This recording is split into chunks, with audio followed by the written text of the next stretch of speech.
Okay, I'm freaking out. So please excuse the formatting or spelling or if I start rambling. I don't know what to think, what to say, what to do. So 2 weeks ago, I had an anniversary dinner with my now ex-fiancé. His name was Tom. Smart, funny, attractive, successful lawyer. Seems like the whole package, right? Wrong. He wore a mask of a perfect man to conceal what he really was. A monster.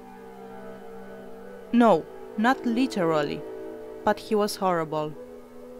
Physical and emotional abuse, anytime I didn't fit the role of his perfect soon-to-be pediatrician wife. I still remember the first time he ever put his hands on me. 2 years ago. The physical abuse didn't start until after the engagement. I remember I spent more money than I'd like to admit on some drinks with my classmates. Only female, I can't have male friends. He called me a drunken whore, told me that if maybe I were prettier, I wouldn't have to spend that much on drinks, because men would buy them for me.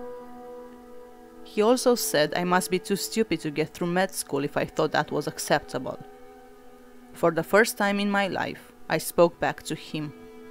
I said, "Well, if I'm so slutty and dumb and ugly, and you're okay with marrying me, what does that say about you?" Slap, followed by complete stillness and silence, as I look at him in horror, and he realized what he just did. He cried, begged me not to leave, and it would never happen again. Of course I believed him, and of course it continued. I've been hospitalized more than once because of how bad he's hurt me over the years. So, back to 2 weeks ago. Tom wanted to treat me to dinner for our anniversary, and to say sorry for the black and blue hand-shaped bruises that wrapped around my biceps like armbands. I remember at the time I thought it was justified, and that I was even lucky that he didn't do more. He wanted to take me to Angelo's, the most expensive restaurant on our side of the city. I put on a bright white sleeveless bodycon dress and a red shrug to cover my arms.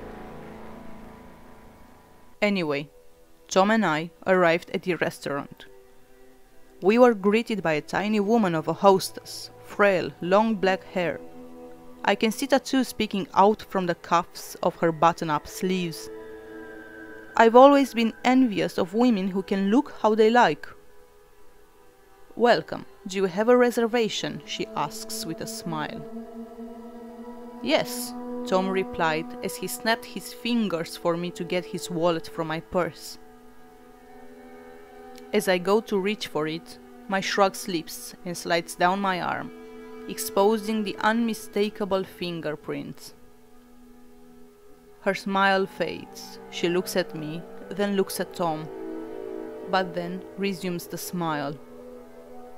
Tom hands her his ID, and she says, "Oh yes, Tom, I have your table ready and waiting," she said cheerfully as she grabs 2 menus and leads us out back.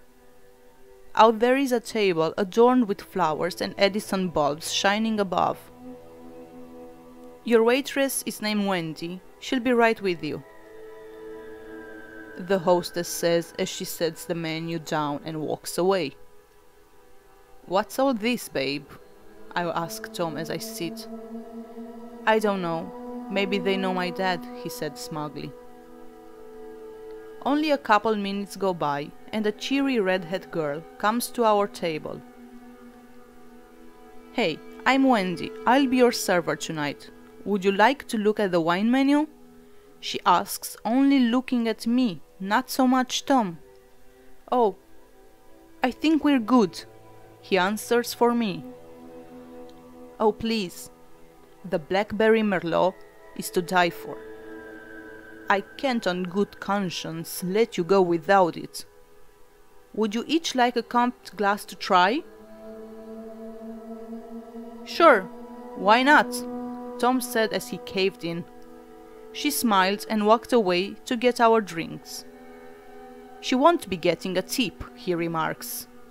What? She's getting us a free drink, I protest. Yeah, Anne, because she probably gets more cash for selling expensive wine. Don't be so fucking dumb. He lectures me. I sigh and look down. But then she comes back with our wine faster than I'd expect in such a busy restaurant. One for you, she says as she sets a glass in front of Tom. And one for... She spilled burgundy red wine all over the front of my white dress. Oh God, I'm so sorry. She quickly apologizes as she tries to dab it off with napkins. I stand up and Tom yells at her. Are you a fucking moron? That dress cost more than you'll make this week. Baby, it's fine. I'll just go to the bathroom to clean up, I assure him. As I walk away, I can hear him still raving and ranting at this poor young woman. I walked into the bathroom and looked at myself in the mirror.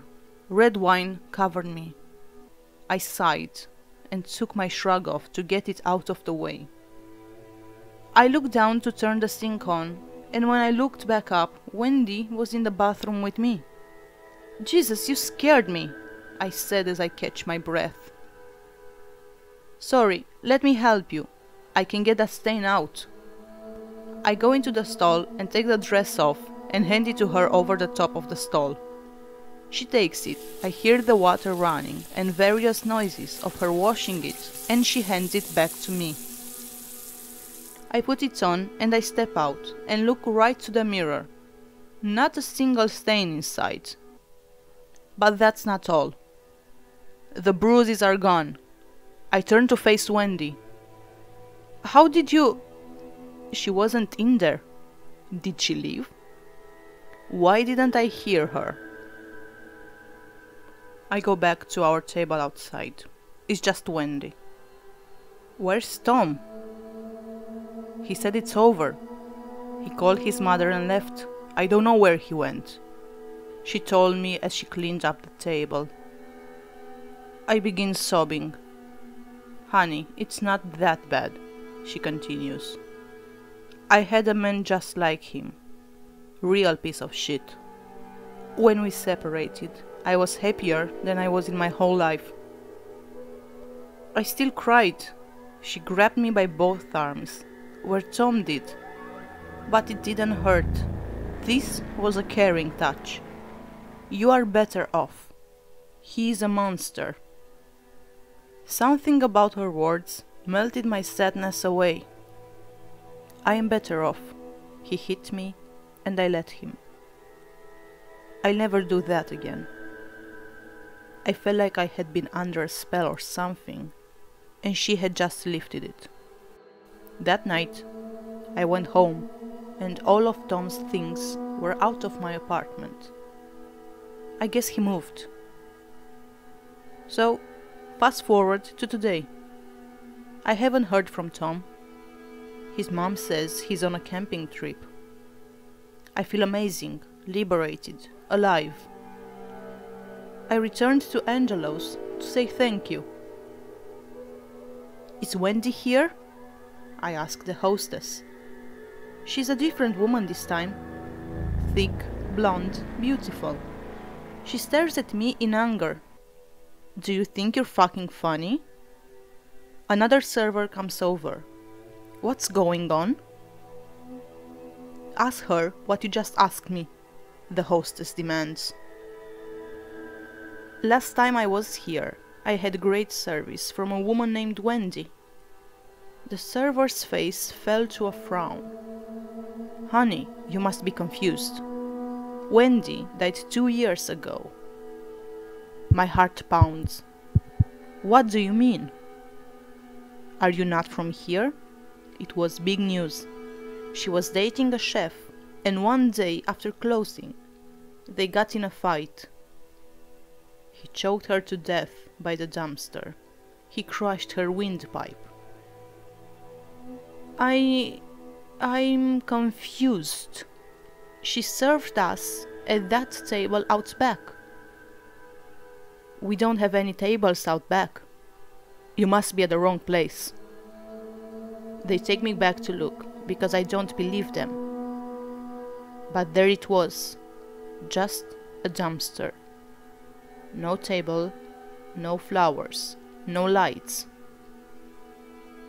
I feel cold, but I start sweating. I'm not feeling good, I say as I leave and run to my car. I check my phone.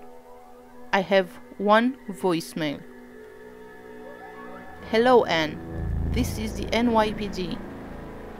We found your fiancé Tom in the woods. We believe he has been attacked by an animal. We'd like for you to come in to identify the body and answer some questions. I drop my phone and look to the restaurant. In the window, I see her, Wendy, at another table with another couple. She looks at me and winks. I'm not scared. I'm confused and unnerved, but Wendy doesn't scare me. I can't prove it, but I think she saved me from her fate.